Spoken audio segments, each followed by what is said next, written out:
Okay, this will only work when you're doing a symmetrical beam.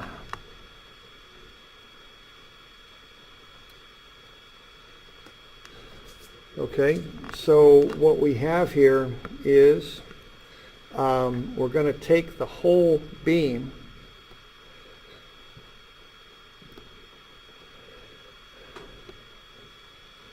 we're going to find I for that entire, I should say, whole rectangle, and then from that we're going to subtract off those two cutouts on either side. Okay, that's what we're doing here. Now, this only works if you've got a symmetrical beam. So that's what I'm doing there. I'm taking the base of 6, height of 8, 6 times 8 cubed over 12, minus the two smaller cutouts there that are 2 by 6. So minus 2 times 6 cubed over 12.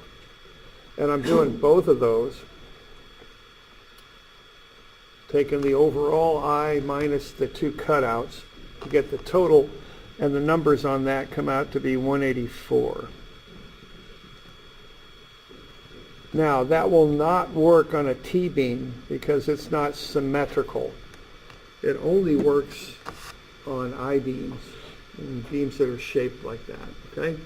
So it's a nice little shortcut, so you don't have to go through the whole transfer axis bit, but it only works on symmetrical beams, beams that are symmetrical about the neutral axis. So that gets me I. So now I got V and I got I need Q. So what I'm going to do is I'm going to find Q for one of those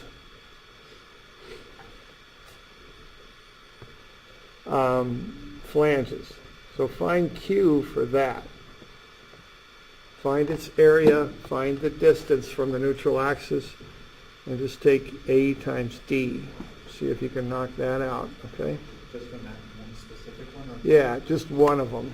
Because if you analyze it for just one, you know, yeah, right. It'll work. It'll work for any of them. So yeah, you don't have to factor it up by 4 or anything like that. I'm going to try and print this thing up again if I can.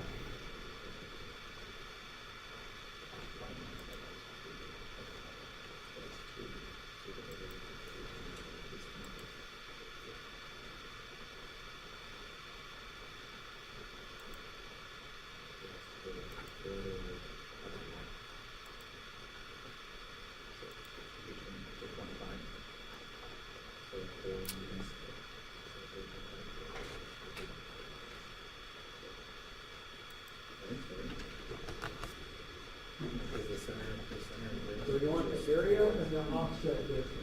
And then offset distance. For that one little flange. Is 4 minus 1.5, which is 3.5. And you want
the area times.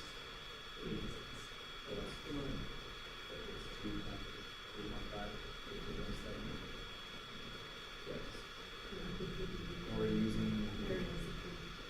Or yeah, just that.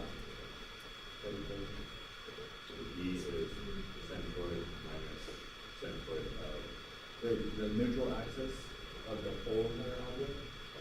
the center of that specific area.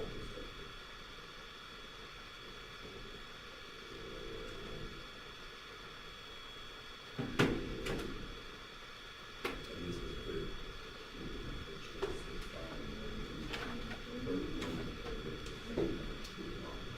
Think of it this way, if you look at statistics, right?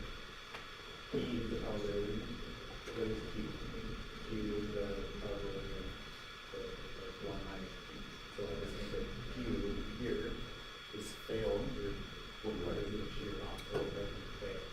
That's how I'm saying. yeah, I mean, it makes.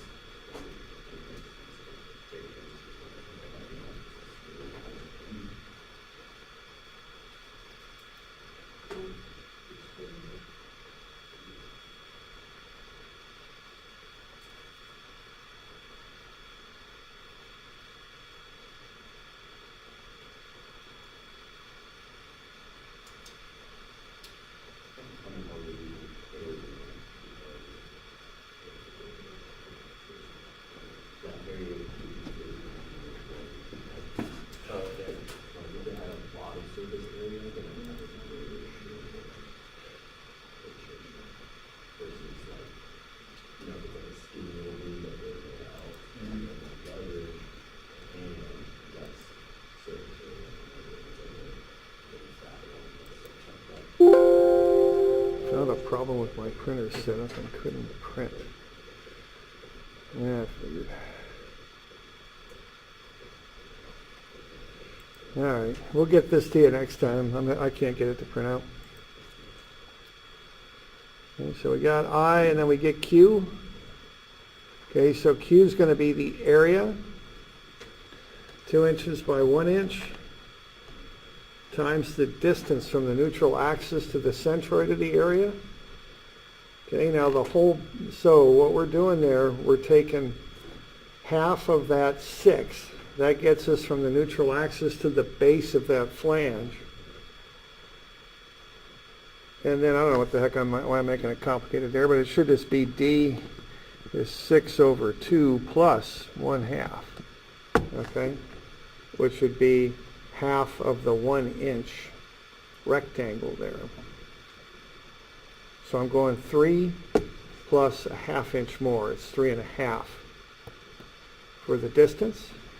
Y'all okay with that?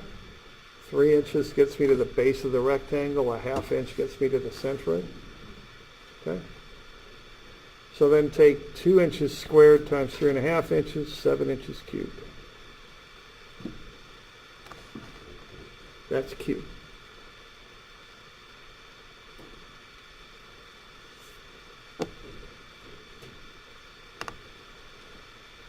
All right. Yeah. So Q equals A times Q. The A could be, that area could be configured in any which way. So I mean, like, with that, I don't know what you call it, the flanges on that Mm-hmm. pieces being bolted on. They could be like long and skinny. They Mm-hmm. only have so much surface area Yeah. on that center. But they would shear off way quicker than because they talked about closing the beam with a large base. Well, Less leverage. whether they shear off depends on the connector, not the thickness. See, we're taking the thickness out of this.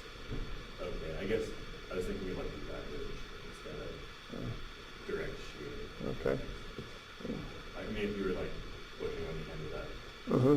flange, like realistically, if you were. Well, what we're doing here, we're just loading up the whole beam, and that big thing in the center is going to curve like that, the big timber there in the center. And those connectors are going to have to make the flanges curve too. They're not going to want to. I see. And the connector has to push down on them to make them bend. I was picturing it being loaded. On the flange, yeah, it's not there, it's in the middle. All right. All right. So now we just put everything together. Okay, so we find V, we got Q, and we got I. So then we just combine everything. VQ over I.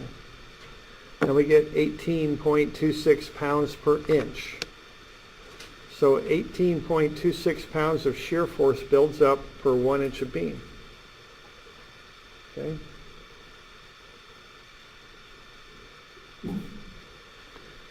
Now, we're figuring that these nails can handle a shear force of 40 pounds. That's in the problem statement. So, what we would do to find the spacing, okay. So one nail can support 40 pounds of shear force, so take 40 pounds, divide it by 18.26 pounds per inch. The spacing mathematically would work out to be 2.19 inches. So in an academic sense, that's your answer.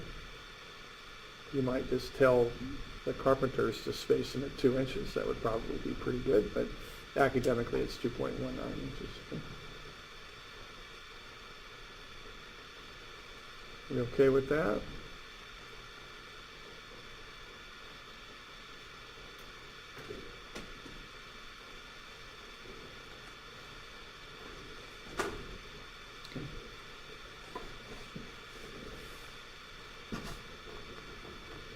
Yeah.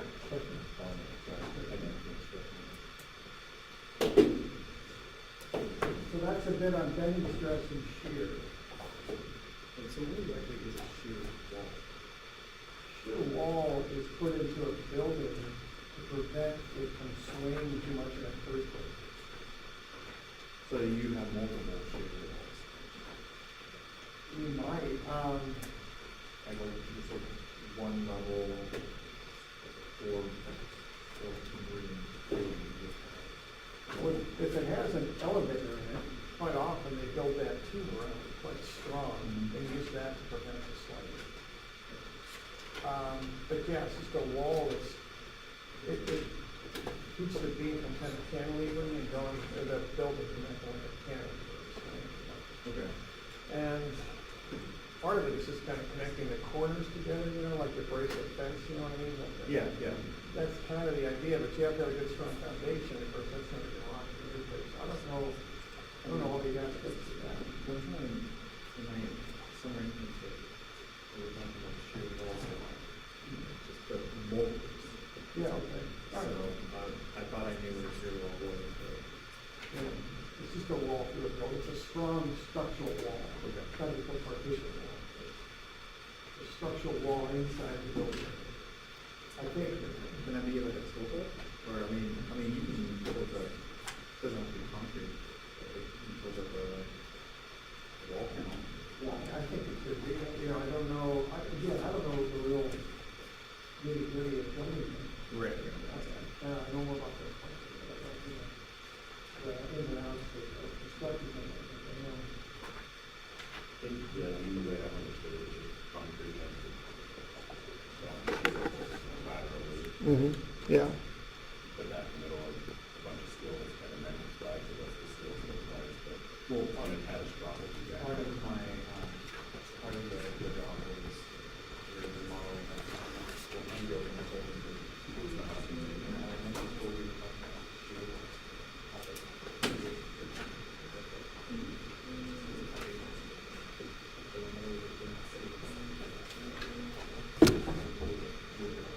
Right, but would it be like, you stack the solid chunk of wood on it, Okay, we'll go over these Wednesday, and they'll be due with the final, okay? right, I mean, like, take away glass.